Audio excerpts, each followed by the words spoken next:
The honey hunter. In the old days, there was a honey hunter. He went to the forest and looked in the trees. He went to the mountains and looked in the caves. When he found honey, he collected it. Then he took it to the market and sold it. A little bird helped the honey hunter. He flew about in the forest and looked for honey. When he found honey, he called to the hunter, and the hunter came. One day, the bird called the honey hunter to a big tree. Bees were flying round the tree.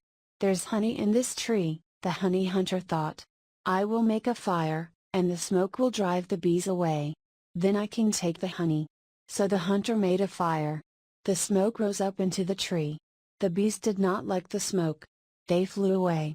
Now the hunter could easily take the honey. Soon, there was a big pile of honey under the tree. The hunter looked at it.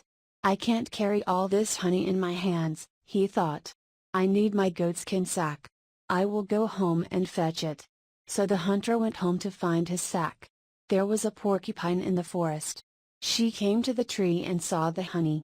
"Honey," thought the porcupine. "That's very good to eat. I will hide it, and call my friends. We'll enjoy it together." So the porcupine took the honey, and hid it. Then she went to find her friends. Soon, the hunter came back with his goatskin sack. But the honey was not there. "Where is my honey?" the hunter thought angrily. "A thief has taken it. Who is this thief?" He looked carefully at the ground. He saw the marks of the porcupine's feet. "The thief is not a man," he thought. "It's a porcupine. I'm going to find her, and get my honey." The hunter began to look for the porcupine. He looked in the forest. The porcupine wasn't there. At last he came to a cave. He heard a noise inside it. "Someone is hiding in the cave," thought the hunter. "Perhaps it's the porcupine. Perhaps she has hidden my honey in the cave." The hunter went into the cave. He saw an old woman. She was baking barley, and making talabama. Now, the old woman was not a real woman. She was a wicked witch. "What do you want?" the witch asked the hunter. "Why have you come to my cave?" "I was hunting for honey," the hunter said. "I found some in a tree. I went to find my goatskin sack, and I left the honey in the forest. When I came back, the honey wasn't there. I saw the marks of a porcupine under the tree. She took my honey, and I want to find her." The witch said, "The porcupines are mine. Human people have sheep and goats, but we witches keep porcupines. We eat them. Don't touch my porcupines. Don't hunt them. If you do, trouble will come to you." The hunter was angry. "Your porcupine is a thief," he said. "She took my honey, and I want to find her." "Then take this piece of bread," the witch said, and she put some bread into the hunter's hand. The hunter ran out of the cave.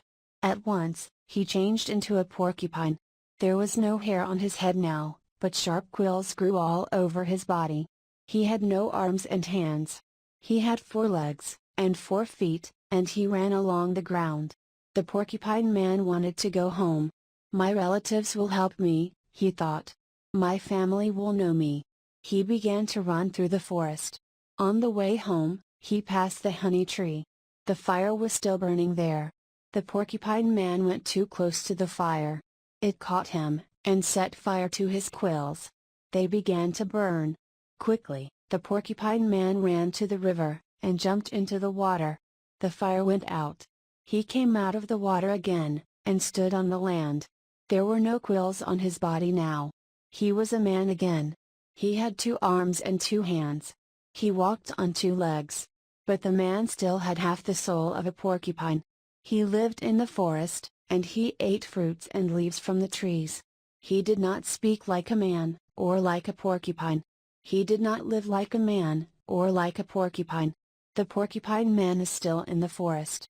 And he is still hunting for his honey.